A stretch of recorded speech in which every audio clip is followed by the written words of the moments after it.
तो चलिए न्यूज के फुल डोज की शुरुआत करते हैं। दिल्ली के लाल किले के पास धमाके में अब तक 12 लोगों की मौत हो गई है। सोमवार शाम को हुए जबरदस्त धमाके से पूरी दिल्ली दहल गई है। लेकिन सवाल है कि क्या दिल्ली धमाके के तार फरीदाबाद मॉड्यूल से जुड़े हैं। ऐसा इसीलिए क्योंकि पुलिस ने कश्मीर से लेकर फरीदाबाद तक इस आतंकी नेटवर्क का पर्दाफाश कर दिया था। 3 डॉक्टरों की गिरफ्तारी भी हो गई थी। चौथे फरार डॉक्टर की तलाश थी और उधर चौथा डॉक्टर दिल्ली की पार्किंग में बैठकर हमले की साजिश रच रहा था। सोमवार की शाम एक बहुत ही तेज धमाके ने दिल्ली को दहला दिया।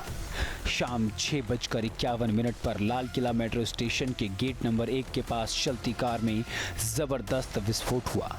ये धमाका सफेद रंग की एक i20 कार में हुआ, जिसका एक सीसीटीवी फुटेज भी मंगलवार को सामने आया। दिल्ली के लाल किले के पास नेताजी सुभाष चंद्र बोस मार्ग पर ट्रैफिक सिग्नल पर धीमी गति से गुजर रही एक सफेद Hyundai i20 कार का नंबर था HRCE 7674। कार गुरुग्राम में रजिस्टर्ड है। सोमवार शाम 6:51 पर कार के पिछले हिस्से में रखा विस्फोट ब्लास्ट हो गया। दिल्ली पुलिस स्पेशल सेल ने शुरू की तफ्तीश और कार मालिक तक जा पहुंची। मोहम्मद सलमान को हिरासत में लिया गया। पूछताछ में खुलासा हुआ उसने कार जम्मू कश्मीर की तारीख को बेची थी। अब पुलवामा कनेक्शन साफ दिखने लगा। अब बात करते हैं फरीदाबाद लिंक की। यहां से शुरू हुआ पूरा जाल। जम्मू कश्मीर और फरीदाबाद पुलिस के संयुक्त ऑपरेशन में गिरफ्तार हुआ डॉक्टर मुजम्मिल।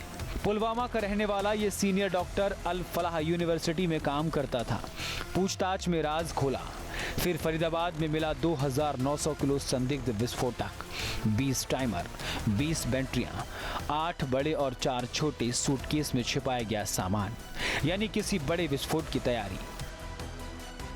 पुलिस ने अब तक आतंक के 3 डॉक्टर्स को गिरफ्तार कर लिया था। पुलिस को तलाश थी एक और फरार डॉक्टर की। सवाल है कि क्या वो चौथा फरार डॉक्टर उमर था। दिल्ली में जिस संदिग्ध कार में धमाका हुआ, कहा जा रहा है कि उसे डॉक्टर उमर ही ड्राइव कर रहा था। ब्लास्ट से ठीक पहले सीसीटीवी फुटेज सामने आया, जिसमें एक सफेद i20 कार सुनहरी मस्जिद के पास पार्किंग से निकलती दिख रही। दिल्ली पुलिस की स्पेशल सेल के सूत्रों के मुताबिक डॉक्टर उमर पार्किंग में खड़ी i20 कार में लगभग 2.5 से 3 घंटे तक बैठा रहा। वो एक पल के लिए भी कार से बाहर नहीं निकला था। यानी फरीदाबाद में छापेमारी चल रही थी और डॉक्टर उमर कार में बदहवास बैठा हुआ था। सूत्रों के मुताबिक डॉक्टर उमर पैनिक में था। उसे समझ नहीं आ रहा था कि क्या होगा। उसे पता चल चुका था कि देर सवेर पुलिस उसे धर दबोचेगी। शायद वो इसी वजह से कार से निकल नहीं पा रहा था। इसी उहापोह में उसने 3 घंटे गुजार दिए होंगे। ये कार दोपहर 3:19 पर पार्किंग में दाखिल हुई थी और शाम 6:48 पर पार्किंग से बाहर निकली। हो सकता है इसी दहशत में आकर उसने एक कार धमाके की योजना बनाई होगी।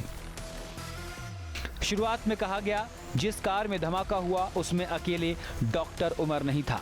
हालांकि बाद में साफ हुआ कि कार में डॉक्टर उमर अकेला था। हालांकि अभी ये पुष्टि होना बाकी है कि कार से बरामद शव के टुकड़े डॉक्टर उमर के ही हैं। जांच एजेंसियां इसकी पुष्टि डीएनए रिपोर्ट के बाद ही कर सकती हैं। जांच के दौरान ये भी पता चला कि आतंकवाद फैलाने के लिए युवाओं का ब्रेन वॉश किया जाता था। उन्हें कट्टर बनाने के लिए दीनी तालीम का हवाला दिया जाता था। उसी नेटवर्क के 4 डॉक्टर हिस्सा थे, जिसमें डॉक्टर अदील, डॉक्टर मुजम्मिल और डॉक्टर शाहीन की गिरफ्तारी हो चुकी है। पुलिस जल्द ही डॉक्टर उमर तक भी पहुंच जाती, लेकिन इससे पहले ही दिल्ली में विस्फोट हो गया और हो सकता है उस विस्फोट के पीछे फरार डॉक्टर उमर का हाथ हो और उसने ट्रैफिक सिग्नल पर खुद को उड़ा लिया हो। दिल्ली धमाके को लेकर केंद्रीय गृह मंत्री अमित शाह ने अपने आवास पर हाई लेवल बैठक की, जो करीब 1.25 घंटे चली। बैठक में गृह सचिव, director IB, Delhi police commissioner मौजूद रहे। वहीं प्रधानमंत्री नरेंद्र मोदी 2 दिन के भूटान के दौरे पर हैं। इस दौरान उन्होंने दिल्ली ब्लास्ट के बारे में मारे गए लोगों को श्रद्धांजलि दी। उन्होंने कहा, दोषी बख्शे नहीं जाएंगे। दिल्ली में हुई भयावह घटना ने सभी के मन को व्यथित कर दिया है। मैं पीड़ित परिवारों का दुख समझता हूं। आज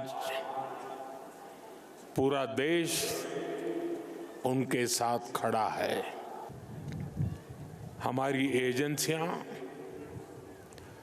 इस षड्यंत्र की तह तक जाएगी।